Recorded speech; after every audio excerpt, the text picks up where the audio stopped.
Jean-Michel Basquiat. Where did the words come from? Real life books, television. Yeah, and you just skim them and start including. No, I mean, when I'm working, I hear them, and I just throw them down. जो अपने famous और spontaneous painting के लिए काफी ज्यादा famous थे। बास्कियाट की सबसे खास बात ये थी कि वो क्वालिटी की जगह क्वांटिटी पर फोकस करते थे। He painted super fast and so quick that other artist were really jealous of him, क्योंकि जितनी देर में कोई पेंटिंग सोच पाता था कि क्या बनाना है, कैसे बनाना है, उतने दिन में बास्कियाट की पेंटिंग ऑलरेडी रेडी हो जाती थी, ready for sale, ready to go out and everything. And इन सबके पीछे था बास्कियाट का एक single work ethic, which is do quick do often. And I think ये सिंपल वर्क एथिक आपके ड्राइंग्स एंड आर्टवर्क्स को ड्रास्टिकली चेंज कर सकता है। जब मैंने पोर्ट्रेट ड्राइंग स्टार्ट करी थी तो मैं भी बिगिनर की तरह हर एक डिटेल, हर एक शेडिंग, हर एक पार्ट पे बहुत ज्यादा फोकस करता था और उसको एकदम परफेक्ट बनाने के पीछे पड़ा रहता था। एंड ऑनेस्टली बोलूं, मुझे स्टार्टिंग में बहुत मजा आ रही थी, क्योंकि मुझे लगता था कि मैं बहुत ही तगड़ी पेंटिंग बना रहा हूँ, because everyone around me were praising कि मैं एकदम फोटो को कॉपी कर देता हूँ and it looks so realistic, it looks so perfect, it looks exactly like the person the reference picture is, and मैं जैसा देखता हूँ वैसा ही बना के रख देता हूँ। लेकिन कुछ टाइम के बाद मुझे ये एहसास होने लगा कि जो मैं कर रहा हूँ which is not helping me in my real art works. And मैं सिर्फ 2 सिंगल स्किल्स को बार बार रिपीट कर रहा था, which was rendering and shading। And जो असली इंप्रूवमेंट होती है which is learning about the fundamentals, the structure, the gesture, ये कंस्ट्रक्शन, इन सब पे मेरा कोई फोकस ही नहीं होता था। सो बेसिकली मैं स्लो और डिटेल काम तो कर रहा था, लेकिन इससे जो मेरी प्रोग्रेस है वो भी बहुत ही ज्यादा स्लो हो गई थी। एंड यही एक मिस्टेक है जो बहुत सारे बिगिनर्स अपनी आर्ट जर्नी की स्टार्टिंग में करते हैं। So in this video I will tell you what you can do to fix this and improve your art works drastically, and कैसे बास्किया के वर्क एथिक को हम ड्रास्टिकली अपने आर्ट वर्क्स में इंक्लूड करके, अपनी लाइफस्टाइल में इंक्लूड करके अपने आर्ट वर्क्स को काफी ज्यादा अच्छा बना सकते हैं। तो जो सिंगल बेस्ट एडवाइस मैं बिगिनर्स को देना चाहूंगा एज एन आर्टिस्ट जो बास्किया के वर्क एथिक से काफी ज्यादा इंस्पायर्ड है, वो है ज्यादा मत सोचो, बहुत सारे स्केचेस करो और बहुत जल्दी करो। चलो इसको एक एग्जांपल समझते हैं। लेट्स से कि 2 लोग हैं, यानी दोनों लोगों के पास पूरे हफ्ते में सिर्फ 5 से 6 घंटे ही हैं to work on their art works. Maybe वो ऑफिस जाते हो, उनके पास कॉलेज हो, उनके पास असाइनमेंट हो, स्कूल का काम हो। तो keeping all this in mind, realistically इन दोनों लोगों के पास सिर्फ 1 ही घंटा होता है per day to work on their art works. अब जो पहला बंदा है विच इज आर्टिस्ट ए, उसको हर चीज परफेक्ट चाहिए।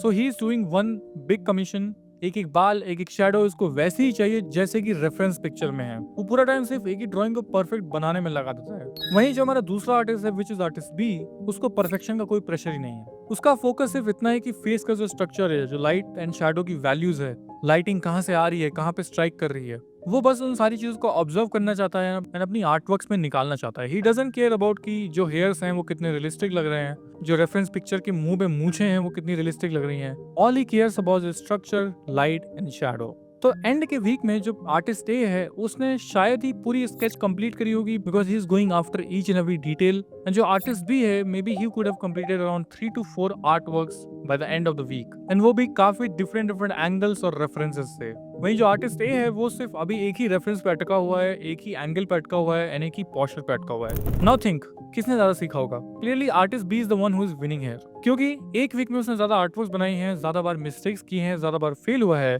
और हर स्केच के साथ उसने अपने ब्रेन को ट्रेन किया है। And the power of observation is one of the greatest tool an artist can have. So ये जो चीज है, this exact thing Basquiat used to do, because he didn't used to care about how perfect and how realistic his artworks look like. All he used to care about how quick and how fast he can make the work. Another thing Basquiat used to do is he used to copy a lot. वो book से copy करते थे, बाकी लोगों की painting से copy करते थे, स्केचेस से कॉपी करते थे। He used to just take phrases from the book and put it in his artworks. And ये चीज आप अपनी आर्टवर्क्स में भी कर सकते हो, पर मेक श्योर कि आप बस एक ही आर्टिस्ट को कॉपी नहीं कर रहे हो। You have to copy multiple artists and you have to copy as many as you can. Copying one single artist won't work here. And अब सोच रहे हो कि मैं आपको आर्टिस्ट को कॉपी करने क्यों कह रहा हूँ? This is one of the best advices you can get as an artist, because copying is one of the best tool that I have discovered. देखो, कॉपी करने से क्या होता है ना कि पहली बात तो आपको रेफरेंस खोजने का प्रेशर कम हो जाता है, एंड आपको ये भी नहीं सोचना पड़ता है कि आपको कैसे इसको स्टाइलाइज करना है, कैसे आपको बनाना है, क्या चीजें आपको देखनी है एक रियल फोटो में। It's already been done by another artist and you just need to copy what he has already done. And बहुत से बार ऐसा होता है कि जो बिगिनर आर्टिस्ट होते हैं वो बस यही सोचने में रह जाते हैं कि क्या बनाना है, और जब वो बनाने बैठते भी हैं तो इतना ज्यादा प्रेशर होता है कि they just crush themselves under pressure of making a perfect sketch. So copying another artist just takes this very heavy rock. So एक दूसरे आर्टिस्ट के आर्टवर्क को कॉपी करना takes a very big amount of pressure off your head, which जो आप feel कर सकते हो while you start a new work. And also you have to copy multiple artists, क्योंकि बस आप एक ही आर्टिस्ट की कॉपी नहीं कर रहे हो, आप मल्टीपल आर्टिस्ट को कॉपी कर रहे हो. मल्टीपल आर्टिस्ट को कॉपी करने से आपका जो ब्रेन की जो कैपेसिटी है वो काफी ज्यादा बढ़ जाती है, because you are fuelling your brain with a lot of references, with a lot of art style. And end में क्या होता है कि आप धीरे धीरे कुछ आर्टिस्ट के आर्ट स्टाइल्स को लाइक करने लगते हो एंड कुछ आर्टिस्ट के आर्ट स्टाइल्स को डिसलाइक करने लगते हो. And that's when you come up with your own art style. Because let's say you कॉपिंग 10 different artist and आप जो है उन्हीं 10 फेवरेट आर्टिस्ट के आर्टवर्क्स को कॉपी करते हो, तो धीरे धीरे क्या होगा कि आप उनके आर्टवर्क्स को लाइक और डिसलाइक करने लगोगे. लेट्स से कि आर्टिस्ट 1 जैसे आंख बनाता है, आपको वो बहुत पसंद है, बट कैसे वो बालों को शेड करता है, you don't like that. Same goes for artist 2, how he makes the nose, you like that, but you don't like how he makes the years